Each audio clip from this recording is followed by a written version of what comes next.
ನಮಸ್ಕಾರ. ಆರೋಗ್ಯ ಕಿರಣ ಮಾತುಕತೆಗೆ ಸ್ವಾಗತ. ಇದು ಮಂಗಳೂರಿನ ಫಾದರ್ ಮುಲ್ಲಸ್ ಮೆಡಿಕಲ್ ಕಾಲೇಜ್ ಮತ್ತು ಆಸ್ಪತ್ರೆ ಅರ್ಪಿಸುವಂಥ ಆರೋಗ್ಯ ಕಿರಣ ಮಾತುಕತೆ.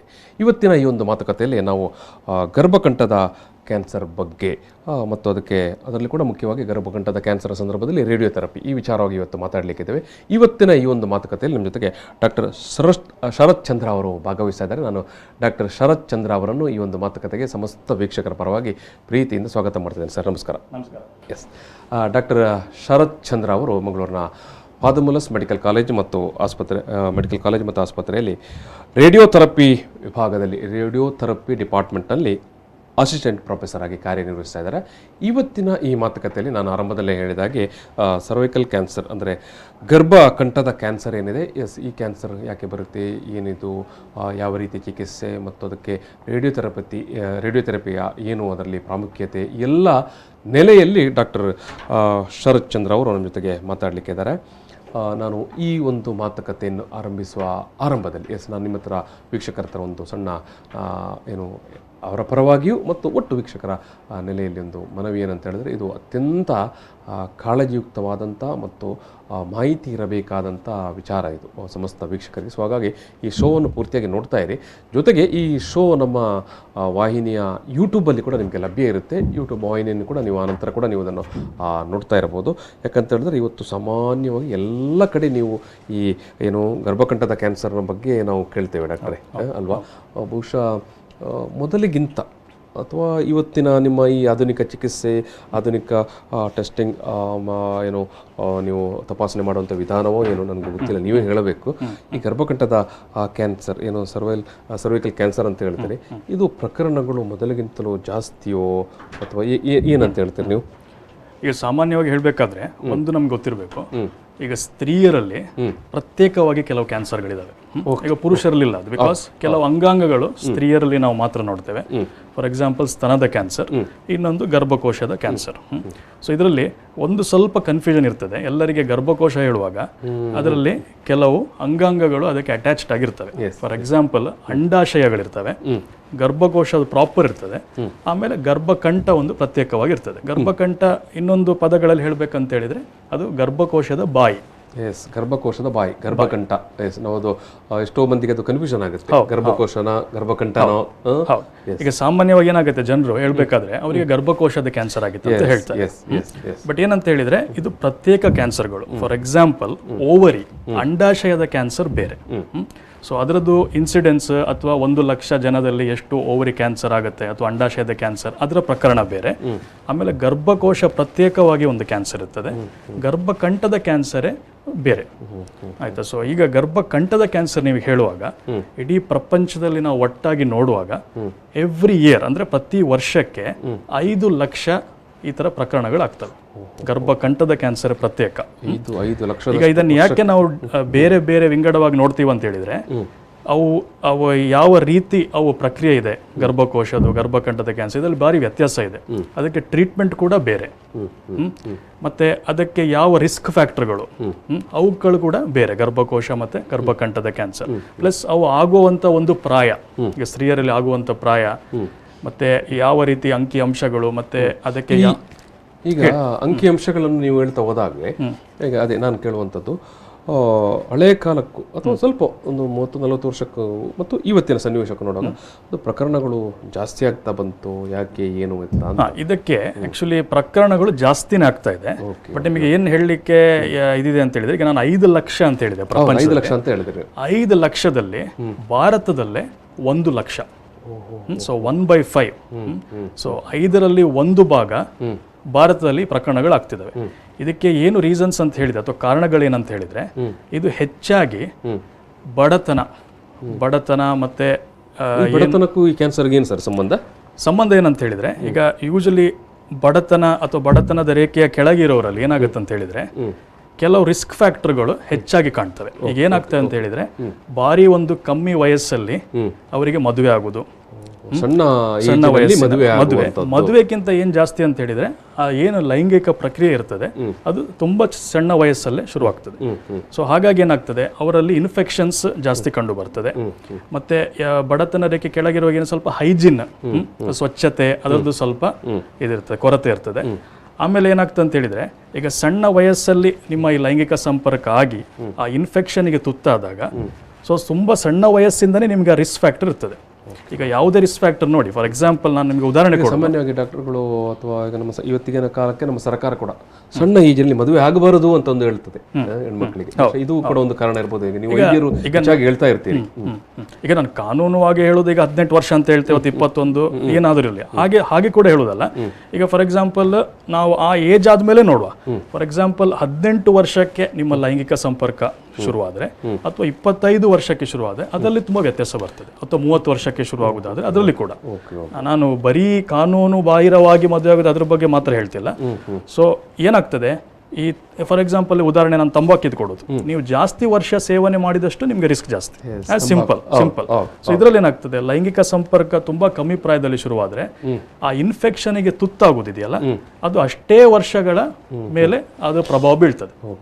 ಸೊ ಇದರಲ್ಲಿ ಮೇನ್ ಆಗಿ ಅಂತ ಹೇಳಿದ್ರೆ, ಈಗ ಏನ್ ಅಬ್ಸರ್ವ್ ಮಾಡಿದ್ದಾರೆ ನಾವು, ಗರ್ಭಕೋಶದ ಕಂಠದ ಕ್ಯಾನ್ಸರ್ ಅಲ್ಲಿ, ಗರ್ಭಕಂಠದ ಕ್ಯಾನ್ಸರ್ ಅಲ್ಲಿ ಏನಾಗ್ತದೆ, ಮೇನ್ 99% ಕೇಸ್ಗಳಲ್ಲಿ ಹ್ಯೂಮನ್ ಪ್ಯಾಪಿಲೋಮಾ ವೈರಸ್ ಅಂತ ಹೇಳ್ತೇವೆ, HPV ವೈರಸ್. ಸೊ ಅದು ಬೇಸಿಕಲಿ ಲೈಂಗಿಕ ಸಂಪರ್ಕದಿಂದ ಹರಡೋದು. ಫಾರ್ ಎಕ್ಸಾಂಪಲ್ ಯಾರು ನಿಮ್ಮ ಪುರುಷ ಇವರಿರ್ತಾರೆ, ಲೈಂಗಿಕ ಸಂಪರ್ಕದಲ್ಲಿ ಇರ್ತಾರೆ, ಅವರಿಂದ ಹರಡೋದು. ಸೊ ಅದು ಏನ್ ಮಾಡ್ತದೆ ಅಂತ ಹೇಳಿದ್ರೆ, ಎನಿ ವೈರಸ್, ನೀವು ಕೊರೋನಾ ವೈರಸ್ ಕೂಡ ನೋಡಿರ್ಬೋದು, ಆ ವೈರಸ್ ಇದು ಇನ್ಫೆಕ್ಷನ್ ಆದ ಕೂಡಲೇ ನಾವೇನು ಜೀವಕೋಶ ಅಂತ ಹೇಳ್ತೇವೆ, ಸೆಲ್ಸ್ ಅಂತ ಹೇಳ್ತೇವೆ, ಅದರ ಪ್ರಕ್ರಿಯೆಯನ್ನು ಬದಲಿಸಿಬಿಡ್ತದೆ ಅದು. ಸೊ ಪ್ರೋಗ್ರಾಮ್ ಸೆಲ್ ಇದು ಚೇಂಜ್ ಆದ ಕೂಡಲೇ ಏನಾಗ್ತದೆ, ಯಾವುದೇ ಒಂದು ಹಂತಕ್ಕೆ ಬಂದಾಗ ಅದರ ನಿಯಂತ್ರಣ ತಪ್ಪಿ ಸೆಲ್ಸ್ ಅನ್ಕಂಟ್ರೋಲ್ಡ್ ಗ್ರೋತ್ ಆಗ್ತದೆ, ಅದು ನಿಯಂತ್ರಣ ತಪ್ಪಿ ಬೆಳಿಲಿಕ್ಕೆ ಶುರು ಆಗ್ತದೆ. ಸೊ ಎನಿಥಿಂಗ್ ನಾವು ಕ್ಯಾನ್ಸರ್ ಅರ್ಥ ಏನಂತ ಹೇಳಿದ್ರೆ, ನಿಯಂತ್ರಣ ತಪ್ಪಿ ಬೆಳೆಯೋದಕ್ಕೆ ನಾವು ಕ್ಯಾನ್ಸರ್ ಅಂತ ಹೇಳ್ತೇವೆ. ಕಂಟ್ರೋಲ್ಡ್ ಆಗಿದ್ರೆ ಅದು ಕ್ಯಾನ್ಸರ್ ಆಗಿರೋದಿಲ್ಲ. ಸೊ ಈ ರೀತಿ ಹ್ಯೂಮನ್ ಪ್ಯಾಪಿಲೋಮ್ ವೈರಸ್ ಅದಕ್ಕೆ ಮೇನ್ ರಿಸ್ಕ್ ಫ್ಯಾಕ್ಟರ್ ಆಗಿರ್ತದೆ. ಸೊ ನಾನು ಏನು ಹೇಳಿದೆ, ಬಡತನ, ಆಮೇಲೆ ಸ್ವಚ್ಛತೆಯ ಕೊರತೆ, ಆಮೇಲೆ ಬಾರಿ ಕಮ್ಮಿ ವಯಸ್ಸಿನಲ್ಲಿ ಲೈಂಗಿಕ ಸಂಪರ್ಕ ಬೆಳೆಸೋದು, ಆಯ್ತಾ, ಸುಮಾರು ವರ್ಷದ ಮೇಲೆ ಅವರಿಗೆ ಲೈಂಗಿಕ ಸಂಪರ್ಕ ಇರೋದು. ಆಮೇಲೆ ಏನಾಗ್ತದೆ, ಈಗ ಕೆಲವರು ಒಬ್ಬರೊಟ್ಟಿಗೆ ಮಾತ್ರ ಅಲ್ಲ, ಸುಮಾರು ಮಂದಿಯೊಟ್ಟಿಗೆ ನೀವು ಲೈಂಗಿಕ ಸಂಪರ್ಕ ಬೆಳೆಸ್ಕೊಂಡಾಗ ಏನಾಗುತ್ತೆ, ಆ ರಿಸ್ಕ್ ಜಾಸ್ತಿ ಆಗ್ಬಿಡುತ್ತೆ ಇನ್ಫೆಕ್ಷನ್ ಇದು, ಬಿಕಾಸ್ ನಿಮಗೆ ಗೊತ್ತಿಲ್ಲ. ಸೊ ಮೋರ್ ದೆನ್ 1 ಪರ್ಸನ್ ಅಥವಾ ಒಬ್ಬರಿಗಿಂತ ಜಾಸ್ತಿ ಒಟ್ಟಿಗೆ ಲೈಂಗಿಕ ಸಂಪರ್ಕ ಇದ್ರೆ ಆಟೋಮ್ಯಾಟಿಕಲಿ ಇನ್ಫೆಕ್ಷನ್ ಇದು ಪ್ರಮಾಣ ಜಾಸ್ತಿ ಆಗುತ್ತೆ. ಸೊ ಆಮೇಲೆ ಇನ್ನೊಂದು ಸ್ವಲ್ಪ ಕಾಂಟ್ರಿಬ್ಯೂಟ್ ಅಂದರೆ ಸ್ಮೋಕಿಂಗ್, ಕೆಲವೊಂದು ಟೊಬ್ಯಾಕೊ ಅಡಿಕ್ಷನ್ ಇದ್ರು ಅದು ಅದಕ್ಕೆ ಅದರ ಮೇಲೆ ಪರಿಣಾಮ ಬೀಳ್ತದೆ. ಆಮೇಲೆ ಯೂಶಲಿ ಏನು ಅಬ್ಸರ್ವ್ ಮಾಡ್ತಾರಂತೇಳಿ, ಹೆಚ್ಚು ಮಕ್ಕಳನ್ನು ಹೊಂದಿದವರು ಅಂದರೆ ಅಗೇನ್ ಅದಕ್ಕೆ ರಿಸ್ಕ್ ಹೋಗ್ತದೆ. ನೀವೇನು ಬಡತನ ರೇಖೆ ಕೆಳಗೆ ನೀವು ನೋಡ್ತೀರಾ, ಹೆಚ್ಚಾಗಿ 4-5 ಮಕ್ಕಳು. ಸೊ ಇದೆಲ್ಲ ಇನ್ಫೆಕ್ಷನ್ಗೆ ಅವರಿಗೆ ರಿಸ್ಕಿಗೆ ತುತ್ತು ಮಾಡ್ತದೆ.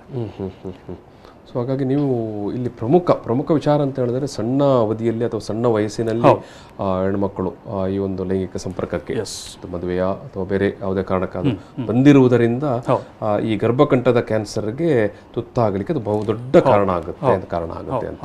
ಎಸ್ ಡಾಕ್ಟರ್, ಈಗ ಏನಾದರೂ ಲಕ್ಷಣಗಳು ಮೊದಲೇ ಗೋಚರಿಸುತ್ತಾ? ಈಗ ಒಂದು ಗಂಭೀರ ಪರಿಸ್ಥಿತಿ ಆದಾಗ ನಿಮ್ಮ ಹತ್ರ ಬರುವುದು, ವೈದ್ಯರ ಹತ್ರ ಬರುವುದು ಇದ್ದೇ ಇರುವಂಥದ್ದು. ಅದಕ್ಕಿಂತಲೂ ಪೂರ್ವಭಾವಿಯಾಗಿ ಈ ಪರ್ಟಿಕ್ಯುಲರ್ಲಿ ಏನು ಗರ್ಭಕಂಠದ ಕ್ಯಾನ್ಸರ್ ಉಂಟಾಗುವಂಥ ಒಂದು ಚಿಹ್ನೆಗಳು, ಲಕ್ಷಣಗಳು ಏನಾದರೂ ದೇಹದಲ್ಲಿ ಗೋಚರ ಆಗ್ತದಾ? ಈಗ ನಾನು ನಿಮ್ಗೆ ಹೇಳಿದೆ, ಲೈಂಗಿಕ ಸಂಪರ್ಕ ಯೂಶಲಿ ಒಂದು ಬಾರಿ ಕಮ್ಮಿ ವಯಸ್ಸಿನಲ್ಲಿ, ಸಪೋಸ್ ಒಂದು 3ನೇ ದಶಕ, ಒಂದು 20 ವಯಸ್ಸು ನಂತರ ಅವರಿಗೆ ಲೈಂಗಿಕ ಸಂಪರ್ಕ ಬೆಳೀತದೆ ಅಂತ ನಾವು ಯೂಶಲಿ ನಾವು ಒಟ್ಟಾಗಿ ಹೇಳುವಾಗ ಏನಾಗ್ತದೆ ಅಂತ ಹೇಳಿದ್ರೆ, ಇದರದ್ದು ಇನ್ಸಿಡೆನ್ಸ್ ಅಥವಾ ಪ್ರಕರಣಗಳು ಏನಿದಾವೆ ನಿಮಗೆ ಕಾಣಲಿಕ್ಕೆ ಸಿಗೋದು, ಬಿಕಾಸ್ ಸುಮಾರು ವರ್ಷ ಅದರದ್ದು ಎಕ್ಸ್ಪೋಜರ್ ಆಗಬೇಕು ಆ ವೈರಸ್ಸಿಗೆ, ಇನ್ಫೆಕ್ಷನ್ಗೆ. ಅದು 3ನೇ ಮತ್ತು 4ನೇ ದಶಕಗಳಲ್ಲಿ ಆ ಕೇಸಿನ ಪ್ರಮಾಣ ಹೆಚ್ಚಾಗಿ ಕಾಣ್ತದೆ. ಸೊ ಇದದ್ದು ಏನು ಲಕ್ಷಣಗಳಂತ ಹೇಳಿದ್ರೆ, ಈಗ ಯೂಶಲಿ ನಮ್ಮೆಲ್ಲರಿಗೂ ಗೊತ್ತುಂಟು, ಸ್ತ್ರೀಯರಂತ ಹೇಳಿದ್ರೆ ಅವರಿಗೊಂದು ಋತುಚಕ್ರ ಇರ್ತದೆ. ಸೊ ಋತುಚಕ್ರದಲ್ಲಿ ಏನಾಗ್ತದೆ, ಮಾಸಿಕವಾಗಿ ಅವರಿಗೆ ಗರ್ಭಕೋಶದಲ್ಲಿ ಬ್ಲೀಡಿಂಗ್ ಆಗುವಂಥ ಚಾನ್ಸಸ್ ಇರ್ತದೆ, ರಕ್ತಸ್ರಾವ ಆಗುವಂಥದ್ದು ಚಾನ್ಸಸ್ ಇರ್ತದೆ. ಸೊ ಲಕ್ಷಣಗಳೀಗ ಕೆಲವರಿಗೆ ಏನು ಕಂಡು ಬರ್ತದೆ, ಈಗ ಆ ಏಜಲ್ಲಿ ಕನ್ಫ್ಯೂಷನ್ ಆಗೋದು ಜಾಸ್ತಿ, ಯಾಕಂದರೆ ತಿಂಗಳು ನಿಮಗೆ ರಕ್ತಸ್ರಾವ ಆಗೇ ಆಗ್ತದೆ.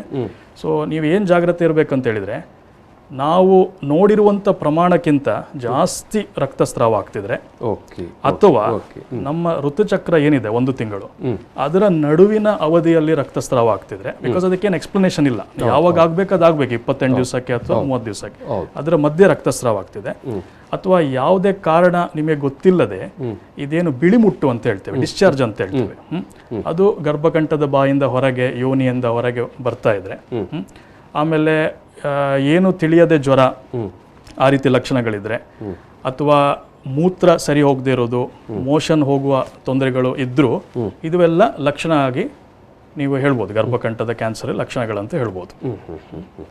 ಸೊ ಡಾಕ್ಟ್ರೆ, ಹಾಗಿದ್ರೆ ಈ ರೀತಿಯ ಕೆಲವು ವಿಚಾರಗಳನ್ನು ಸ್ವಲ್ಪ ಏನು ತಾಳ್ಮೆಯಿಂದ ಸ್ವಯಂವಾಗಿ ವಿಮರ್ಶೆ ಮಾಡಿಕೊಂಡ್ರೆ, ಪರೀಕ್ಷೆ ಮಾಡಿಕೊಂಡ್ರೆ ಒಬ್ಬ ಸ್ತ್ರೀಗೆ ಸ್ವಲ್ಪ ಅಂದಾಜು ಮಾಡಲಿಕ್ಕೆ ಸಾಧ್ಯತೆಗಳಿದೆ ಅಂತ ನೀವು ಹೇಳುವಂಥದ್ದು. ಇದರಲ್ಲಿ ಮೇನ್ ಅಂತ ಹೇಳಿದ್ರೆ ಏನಾಗ್ತದೆ, ತುಂಬಾ ಜನ ಒಂದು ನಾಚಿಕೆ ಸ್ವಭಾವ ಇರ್ತದೆ.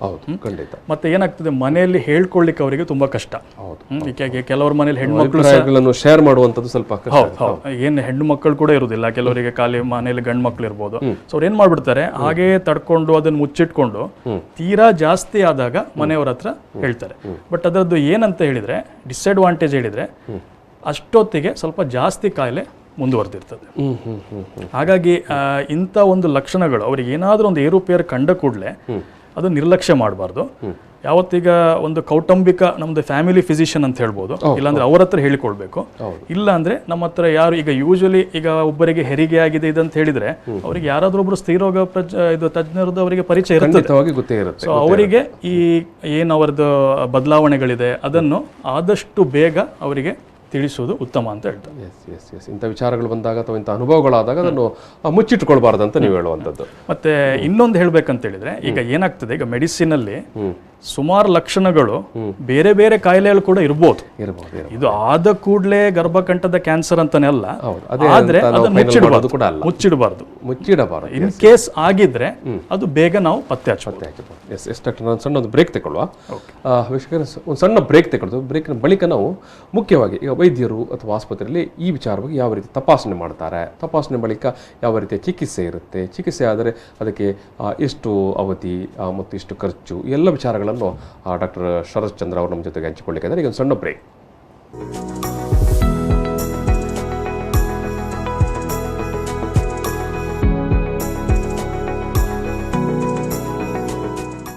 ಆರೋಗ್ಯ ಕಿರಣ ಮಾತುಕತೆಗೆ ಮತ್ತೆ ಸ್ವಾಗತ. ಈ ದಿವಸದ ಮಾತುಕತೆಯಲ್ಲಿ ಗರ್ಭಕಂಠದ ಕ್ಯಾನ್ಸರ್ ಬಗ್ಗೆ ಮಂಗಳೂರಿನ ಫಾದರ್ ಮುಲ್ಲರ್ಸ್ ಮೆಡಿಕಲ್ ಕಾಲೇಜ್ ಮತ್ತು ಆಸ್ಪತ್ರೆ, ಈ ಒಂದು ಆಸ್ಪತ್ರೆಯ ವೈದ್ಯರಾಗಿರುವಂಥ ಡಾಕ್ಟರ್ ಶರಶ್ಚಂದ್ರ ಅವರು, ಅಸಿಸ್ಟೆಂಟ್ ಪ್ರೊಫೆಸರ್, ರೇಡಿಯೋಥೆರಪಿ ಡಿಪಾರ್ಟ್ಮೆಂಟ್, ಇವರು ಮಾತಾಡ್ತಾ ಇದ್ದಾರೆ. ನಾವು ಮಾತನಾಡೋ ಮೊದಲು ಈ ಗರ್ಭಕಂಠದ ಕ್ಯಾನ್ಸರ್ ಯಾಕೆ ಬರುತ್ತೆ ಮತ್ತು ಅದರ ಪ್ರಮುಖವಾದ ಲಕ್ಷಣಗಳಿಗೇನು ಅನ್ನೋದನ್ನು ಡಾಕ್ಟರ್ ನಮಗೆ ಮಾಹಿತಿ ಕೊಟ್ಟರು. ಈಗ ನಾನು ಅದನ್ನು ಚಿಕಿತ್ಸೆಯ ಅಥವಾ ತಪಾಸಣೆಗೆ ಬರೋದ್ರೆ ಯಾವ ಕ್ರಮ ಅಂತ, ಈಗ ನಿಮ್ಮಲ್ಲಿ ಬಂದಾಗ ಯಾವ ರೀತಿಯ ಒಂದು ತಪಾಸಣೆ ನೀವು ಮಾಡ್ತೀರಿ, ಅಥವಾ ಅದಕ್ಕೆ ಪರ್ಟಿಕ್ಯುಲರ್ಲಿ ಸೈಂಟಿಫಿಕಲ್ ಆದ ತಪಾಸಣೆಗೆ ಹೋಗಿಯೇ ಅದು ನೀವು ಪತ್ತೆ ಹಚ್ಚುತ್ತೀರಾ, ಅಥವಾ ಅದಕ್ಕಿಂತ ಮೊದಲೇ ನಿಮಗೆ ಅದು ಅಂದಾಜು ಮಾಡಲಿಕ್ಕೆ ಆಗುತ್ತಾ ಡಾಕ್ಟರ್, ಹೇಗೆ?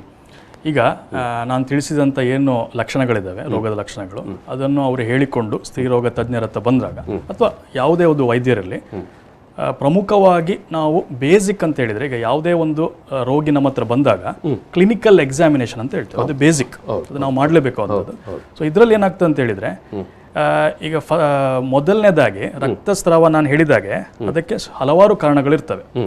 ಸೊ ಅದು ಅವೆಲ್ಲ ಇವಕ್ಕೆ ಕಾರಣ ಆಗಿರ್ಬೋದ ಅಂತ ಹೇಳಿ ಒಂದು ನೋಡ್ಬೇಕು, ರಕ್ತ ಪರೀಕ್ಷೆ ಮಾಡಿ ಅದೇನಾದ್ರೂ ಬ್ಲೀಡಿಂಗ್ ಡಿಸಾರ್ಡರ್ಸ್ ಉಂಟಾ, ಬಿಕಾಸ್ ಆ ಕಾರಣಗಳಂತೂ ಇರ್ಬೋದು. ಸೊ ಅದನ್ನೆಲ್ಲ ನೋಡಿಕೊಂಡು ಅದು ಇಲ್ಲ ಅಂತ ಹೇಳಿದ್ರೆ ನೆಕ್ಸ್ಟ್ ಬೇಸಿಕ್ ಕ್ಲಿನಿಕಲ್ ಎಕ್ಸಾಮಿನೇಷನ್ ಅಂತ ಹೇಳಿದ್ರೆ ನಾವು ಯೋನಿ ಪರೀಕ್ಷೆ ಮಾಡಬೇಕಾಗುತ್ತೆ. ಬೇಸಿಕಲಿ ಪರ್ ವೆಜೈನಲ್ ಎಕ್ಸಾಮಿನೇಷನ್ ಅಂತ ಹೇಳಿ ಮಾಡ್ತೇವೆ. ಸೊ ಅದರಲ್ಲಿ ಬಿಕಾಸ್ ನಾನು ಹೇಳಿದೆ ಗರ್ಭಕಂಠ ಅಂತ ಹೇಳಿದ್ರೆ ಗರ್ಭಕೋಶದ ಬಾಯಿ ಅದು. ಸೊ ನಾವು ಪರೀಕ್ಷೆ ಮಾಡುವಾಗ ನಮಗೆ ಗರ್ಭಕಂಠ ನಮಗೆ ಕಾಣುತ್ತದೆ ಯೋನಿ ಪರೀಕ್ಷೆ ಮಾಡುವಾಗ. ಸೊ ಅಂಡರ್ ಲ್ಯಾಂಪ್ ಎಕ್ಸಾಮಿನೇಷನ್ ನಾವು ಅದನ್ನು ನೋಡುವಾಗ ಕಾಣ್ತದೆ. ಸೊ ಹೆಚ್ಚಿನ ಪೇಷಂಟ್ಗಳಲ್ಲಿ ನಿಮಗೆ ಬದಲಾವಣೆಗಳು ಕಾಣ್ತಾವಲ್ಲ, ಏನಾದರೂ ಒಂದು ಗೆಡ್ಡೆ ಕಾಣಿಸ್ಕೊಳ್ಳುತ್ತೆ, ಆಮೇಲೆ ಅದು ಎಷ್ಟು ಹರಡಿರ್ಬೋದು ಅಥವಾ ಸ್ಪ್ರೆಡ್ ಆಗಿರ್ಬೋದು ಅಂತ ಗೊತ್ತಾಗುತ್ತೆ. ಸೊ ಲೋಕಲ್ ಆಗಿ ನಮಗೆ ಅದರದ್ದು ಗಾತ್ರ, ಅದು ಎಲ್ಲಿ ಆವರಿಸಿರ್ಬೋದು ಅದನ್ನೆಲ್ಲ ನೋಡಿಕೊಂಡು ನಮಗೆ ಎಕ್ಸಾಮಿನೇಷನ್ ಹಂತಕ್ಕೆ ನಾವೊಂದು ಪ್ರಿಲಿಮಿನರಿ ಸ್ಟೇಜಿಂಗಿಗೆ ಬರ್ಬೋದು. ಆವಾಗಲೇ ನಮಗೆ ಗೊತ್ತಾಗ್ತದೆ ಏನು ಸಮಸ್ಯೆ ಇದೆ, ಒಂದು ಸ್ಟೇಜಿಂಗ್ ಎಷ್ಟು ಕಾಯಿಲೆ ಇದೆ ಅಂತ ಗೊತ್ತಾಗ್ಬೋದು. ಅಥವಾ ಕೆಲವು ಸತಿ ಏನಾಗ್ತದೆ ಅಂತ ಲಕ್ಷಣಗಳು ಕಾಣದೇ ಇರ್ಬೋದು, ಬಟ್ ನಿಮಗೆ ಬ್ಲೀಡಿಂಗ್ ಕಾಣ್ತಾ ಉಂಟು. ಸೊ ಹಾಗಾಗಿ ನೀವು ಸಂಶಯ ಮಾಡಬೇಕಾಗತ್ತೆ. ಸೊ ಇನ್ನೊಂದು ಅವಕಾಶ ಏನು ಸಿಗುತ್ತೆ ಕ್ಲಿನಿಕಲ್ ಎಕ್ಸಾಮಿನೇಷನ್ ಇಂದ ಅಂತ ಹೇಳಿದ್ರೆ, ನಮಗೆ ಅಲ್ಲಿಂದ ಒಂದು ತುಂಡು ಪರೀಕ್ಷೆ ಅಥವಾ ಬಯಾಪ್ಸಿ ಅಂತ ಹೇಳ್ತೇವೆ. ಇದು ಬಾರಿ ಮಾಂಸವನ್ನು ತಗೊಂಡು ಅಲ್ಲಿಂದ. ಹೌದು. ಸೊ ಇದು ತುಂಬಾ ಇಂಪಾರ್ಟೆಂಟ್. ಯಾಕಂತ ಹೇಳಿದ್ರೆ ನಾವು ಯಾವುದೇ ಒಂದು ಕ್ಯಾನ್ಸರ್ ಇದರದ್ದು ಟ್ರೀಟ್ಮೆಂಟಲ್ಲಿ ಆ ಬಯೋಪ್ಸಿಯ ರಿಪೋರ್ಟ್ ಇಲ್ಲದೆ ಅದು 100% ಕನ್ಫರ್ಮ್ಡ್ ಅಲ್ಲ, ತೀರ್ಮಾನಕ್ಕೆ ಬರಲಿಕ್ಕೆ ಆಗೋದಿಲ್ಲ ಕ್ಯಾನ್ಸರ್ ಹೌದು ಅಲ್ವಾ ಅಂತ. ಹೌದು. ಮತ್ತೆ ಅದಿಲ್ಲದೆ ಇವನ್ ಮೆಡಿಕೋ ಲೀಗಲಿ ಹೇಳಬೇಕಾದ್ರೆ ಸರ್ ನಾವು ಯಾವುದೇ ರೀತಿ ಟ್ರೀಟ್ಮೆಂಟ್ ಒಟ್ಟಿಗೆ ಮುಂದುವರಿಲಿಕ್ಕೆ ಸಾಧ್ಯ ಇಲ್ಲ. ಆ ಬಯೋಪ್ಸಿ ರಿಪೋರ್ಟ್ ಬೇಕು, ಇಂಥ ಒಂದು ಟೈಪ್ ಇದು ಕ್ಯಾನ್ಸರ್ ಅಂತೇಳಿ ಆ ರಿಪೋರ್ಟಲ್ಲಿ ಬರಬೇಕು. ಸೊ ಎರಡು ಒಂದು ಕಲ್ಪನೆ ಬರ್ತದೆ, ಅದರಲ್ಲಿ ರೋಗ ಎಷ್ಟಿರ್ಬೋದು ಇವರಿಗೆ ಅಂತ ಬರ್ತದೆ, ಪ್ಲಸ್ ಅದೇ ಟೈಮಿಗೆ ನಾವು ಒಂದು ತುಂಡು ಪರೀಕ್ಷೆ ತೆಗೆದು ಅವರಿಗೆ ಪೇಷಂಟಿಗೆ ನೋವಾಗದ ಹಾಗೆ ತುಂಡು ಪರೀಕ್ಷೆ ತೆಗೆದು ನಾವು ಪರೀಕ್ಷೆ ಕಳಿಸ್ತೇವೆ. ಸೊ ಆ ರಿಪೋರ್ಟ್ ಬಂದ ಮೇಲೆ ನಿಮಗೆ ಆ ಡಯಾಗ್ನೋಸಿಸ್ ಅಥವಾ ಏನು ರೋಗ ಲಕ್ಷಣ ಇದೆ ಅದು ಕನ್ಫರ್ಮ್ ಆಗ್ತದೆ. ಈಗ ಕ್ಲಿನಿಕಲ್ ಎಕ್ಸಾಮಿನೇಷನ್ ಸಾಕ ಅಂತ ನೀವು ಕೇಳ್ಬೋದು, ಯೂಶುವಲಿ ಸಾಕಾಗುದಿಲ್ಲ. ಇದು ನಾನು ಹೇಳಿದ್ದು ಇದು ಮೊದಲನೇ ಆರಂಭಿಕ ನಾವು ಒಂದು ಅಂದಾಜಿಗೆ ಒಂದು ಸ್ಟೇಜ್ ಅಂತ ಹೇಳ್ಬೋದು. ಬಟ್ ಇದು ಯಾವ ರೀತಿ ಈಗ ಏನಾಗ್ತದೆ, ನೀವೀಗ ಕೇಳ್ತಿದ್ದೆ 30-40 ವರ್ಷ ಹಿಂದೆ ಏನಾಗ್ತಿತ್ತು, ಈಗ ನಮ್ಮ ದೇಶದಲ್ಲಿ CT ಸ್ಕ್ಯಾನ್ MRI ಇದರದೆಲ್ಲ ಕೊರತೆ ಇತ್ತು. ಸೊ ಈ ಮೊದಲನೇ ಆಗಿ ಸ್ಟೇಜಿಂಗ್ ಹೇಗೆ ಸೆಟ್ ಮಾಡಿದ್ದಾರೆ ಅಂತ ಹೇಳಿದ್ರೆ, ನಾವು ಯಾರು ಡೆವಲಪಿಂಗ್ ಕಂಟ್ರಿಗಳಂತಿದ್ದೇವೆ, ಅಭಿವೃದ್ಧಿ ಅಂತ ದೇಶಗಳಿಗಾಗಿ ಈ ಫಿಗೋ ಸ್ಟೇಜಿಂಗ್ ಅಂತ ಹೇಳಿ ಒಂದು ಇದು ಮಾಡಿದ್ರು. ಸೊ ಅದರಲ್ಲಿ ಏನಾಗ್ತದೆ, ಹೆಚ್ಚಾಗಿ ನಾವು ಕ್ಲಿನಿಕಲ್ ಎಕ್ಸಾಮಿನೇಷನ್ ತಪಾಸಣೆಯಲ್ಲಿ ಏನ್ ಮಾಡ್ತೇವೆ ಅದೇ ಅಂಕಿಅಂಶಗಳನ್ನು ತಗೊಂಡಿರ್ತಾರೆ. ಬಿಕಾಸ್ ಇದರಲ್ಲಿ ಏನು ಈಗ ಶ್ವಾಸಕೋಶ ಇರ್ಬೋದು ಅಥವಾ ಹೊಟ್ಟೆ ಇರ್ಬೋದು, ಆ ರೀತಿ ಹೊರಗಿಂದ ಟೋಟಲ್ ಆಗಿ ಕಾಣಿಸ್ಕೊಂಡೇ ಇರುವಂತ ಇದಲ್ಲ, ನಿಮ್ಗೆ ಕಾಣ್ತದೆ, ನೀವು ಪರೀಕ್ಷೆ ಮಾಡುವಾಗ ಕಾಣ್ತದೆ.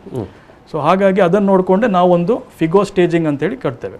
1ರಿಂದ 4 ಸ್ಟೇಜ್ಗಳಿರ್ತದೆ. ಸೊ 3ನೇ ಸ್ಟೇಜ್ ವರೆಗೆ ಅಲ್ಲೇ ಎಷ್ಟು ಆವರಿಸಿದೆ, ಎಷ್ಟು ಗಾತ್ರದಲ್ಲಿದೆ ಅಂತ ನಮಗೆ ಒಂದು ಐಡಿಯಾ ಸಿಗ್ತದೆ. 4ನೇ ಸ್ಟೇಜ್ ಅಂತ ಹೇಳಿದ್ರೆ ಇನ್ನು ಬೇರೆ ಅಂಗಾಂಗಗಳಿಗೆ ಹೋಗಿರ್ಬೋದು ಅಥವಾ ದೇಹದಲ್ಲಿ ಬೇರೆ ಕಡೆ ಕೂಡ ಹೋಗಿರ್ಬೋದು. ಆದರೆ ಈಗ ಸವಲತ್ತುಗಳಿವೆ ನಮ್ಮ ದೇಶದಲ್ಲಿ ಕೂಡ, ಎಲ್ಲಾ ರೀತಿಯ ವೈದ್ಯಕೀಯ ತಪಾಸಣೆಗಳು ಬೇಕಾದಂತ ಎಲ್ಲಾ ಸವಲತ್ತುಗಳು ನಮ್ಮ ಮಂಗಳೂರಲ್ಲೂ ಬಂದಿದೆ. ಹೌದು.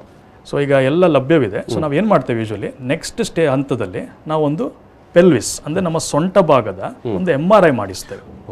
ಸೊ ಇದು ಯಾವ ರೀತಿ ಮುಖ್ಯ ಅಂತ ಹೇಳಿದರೆ, MRI ನಮಗೆ ಏನು ಡೀಟೇಲ್ಸ್ ಕೊಡ್ತಾ ಅಂತ ಹೇಳಿದರೆ, ಈಗ ಇದರಲ್ಲಿ ನಾವು ಸರ್ಜರಿ ಮಾಡುವಂಥ ಹಂತದಲ್ಲಿದೆಯೋ, ಈಗ ಸರ್ಜರಿ ಮಾಡುವ ಹಂತ ಏನಂತ ಹೇಳಿದರೆ ತುಂಬ ಮೊದಲನೇ ಹಂತ ಅಂತೇಳಿ ಅರ್ಥ. ಸೊ ಅದೊಂದು ಐಡಿಯಾ ಕೊಡ್ತದೆ, ಸರ್ಜನಿಗೆ ಅದನ್ನು ಗರ್ಭಕೋಶವನ್ನು ತೆಗಿಲಿಕ್ಕಾಗ್ತದೆ ಅಂತ ಒಂದು ಐಡಿಯಾ ಕೊಡ್ತದೆ. ಅದಕ್ಕಿಂತ ಜಾಸ್ತಿ ಹಂತಕ್ಕೆ ಅದು MRI ಅಲ್ಲಿ ಸ್ಪ್ರೆಡ್ ಆಗಿದ್ರೆ ಆಮೇಲೆ ನಾವು ಸರ್ಜರಿದು ಏನು ಇದರಲ್ಲಿ ಮಹತ್ವ ಇಲ್ವಾ, ನಾವು ರೇಡಿಯೋಥೆರಪಿ ಪ್ಲಸ್ ಕೀಮೋಥೆರಪಿಗೆ ಹೋಗ್ಬೇಕಂತ ನಮಗೊಂದು ಬೇಸಿಕ್ ಐಡಿಯಾ ಕೊಡ್ತದೆ. ಪ್ಲಸ್ ನಾವು ಬೇರೆ ಕಡೆ ದೇಹದಲ್ಲಿ ಕೂಡ ನಾವು ಸ್ಕ್ಯಾನ್ ಮಾಡಿಬಿಟ್ಟು, ಯೂಶಲಿ ನಾವು ಮೆಟಾಸ್ಟ್ಯಾಟಿಕ್ ವರ್ಕಪ್ ಅಂತ ಹೇಳ್ತೇವೆ. ಬಿಕಾಸ್ ನಾವೀಗ ಬರೀ ಇಲ್ಲಿ ಸ್ಕ್ಯಾನ್ ಮಾಡಿಕೊಂಡು ಬೇರೆ ಕಡೆ ಎಲ್ಲ ಹರಡಿದ್ರೆ ಮತ್ತೆ ನಾವು ಖಾಲಿ ಲೋಕಲ್ ಆಗಿ ನಾವು ಟ್ರೀಟ್ಮೆಂಟ್ ಕೊಟ್ಟೋದ್ರಿಂದ ಏನು ಉಪಯೋಗ ಇಲ್ಲ. ಸೊ ನಾವು ಯಾವತ್ತು ಕನ್ಫರ್ಮ್ ಮಾಡಬೇಕು ಅದು ಸ್ಟೇಜ್ 4 ಆಗಿಲ್ಲ, ಎಲ್ಲೂ ಕೂಡ ಹೊರಡಿಲ್ಲ ಅಂತೇಳಿ ಕನ್ಫರ್ಮ್ ಮಾಡಬೇಕಾಗತ್ತೆ. ಸೊ ಹಾಗಾಗಿ ಈ MRI ಅಥವಾ CT ಸ್ಕ್ಯಾನ್ ಪೆಲ್ವಿಸ್ ಇದು ಅಥವಾ ಸೊಂಟ ಭಾಗದು ಇದು ತುಂಬ ಮುಖ್ಯ ಹೊಂದಿರ್ತದೆ ಒಂದು ಫೈನಲ್ ಸ್ಟೇಜಿಂಗ್ ಅವರಿಗೆ ಹೇಳಲಿಕ್ಕೆ. ಪ್ಲಸ್ ನಿಮ್ಮ ಬಯೋಪ್ಸಿ ರಿಪೋರ್ಟ್ ಕೂಡ ತುಂಬ ಮುಖ್ಯ ಆಧಾರಕ್ಕೆ.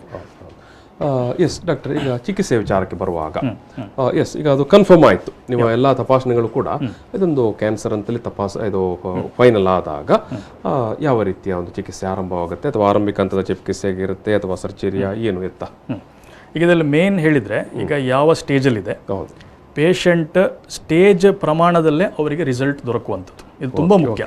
ಅದಕ್ಕೆ ನಾನು ಹೇಳಿದ್ದು, ನಾವು ಬೇಗ ವೈದ್ಯರ ಹತ್ರ ಹೋದಷ್ಟು ಏನು ಚಾನ್ಸ್ ಇರುತ್ತೆ ಅಂತ ಹೇಳಿದರೆ ಕಮ್ಮಿ ಹಂತದಲ್ಲೇ ಇರುತ್ತೆ ಆ ಕ್ಯಾನ್ಸರ್.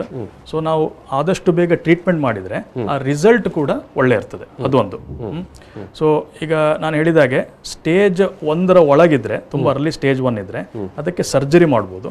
ಸರ್ಜರಿ ಮಾಡಿ ಅದಾದ್ಮೇಲೆ ಹಿಸ್ಟೋಪ್ಯಾಥಾಲಜಿ ಅಂತ ಹೇಳ್ತೇವೆ, ಅದರಲ್ಲಿ ಕೆಲವು ಅಂಕಿ ಅಂಶಗಳನ್ನು ನೋಡಿಕೊಂಡು ಫರ್ದರ್ ಏನಾದರೂ ಸಿಂಪಲ್ ರೇಡಿಯೇಷನ್ ಏನಾದರೂ ಬೇಕಾ ನೋಡಿ, ಅಥವಾ ಖಾಲಿ ಪೇಷಂಟ್ ಅಬ್ಸರ್ವೇಷನ್ ಅಂದರೆ ಫಾಲೋ ಅಪ್ ತುಂಬ ಮುಖ್ಯ ಕ್ಯಾನ್ಸರ್ಗಳಲ್ಲಿ. ಯಾಕಂದ್ರೆ 2ನೇ ಸತಿ ಆಗುವ ಚಾನ್ಸಸ್ ಇರ್ತದೆ.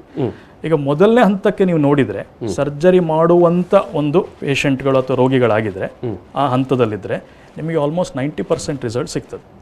ಈಗ ವೆನ್ ಐ ಸೇ 90% ಏನು ಅರ್ಥ ಮಾಡ್ಕೊಳ್ಬೇಕಂತ ಹೇಳಿದ್ರೆ ಎವ್ರಿಥಿಂಗ್ ಇಸ್ ಸ್ಟ್ಯಾಟಿಸ್ಟಿಕ್ಸ್. ಇದು ಸ್ಟ್ಯಾಟಿಸ್ಟಿಕ್ಸ್ ಇದ್ದೇ ಇರ್ತದೆ.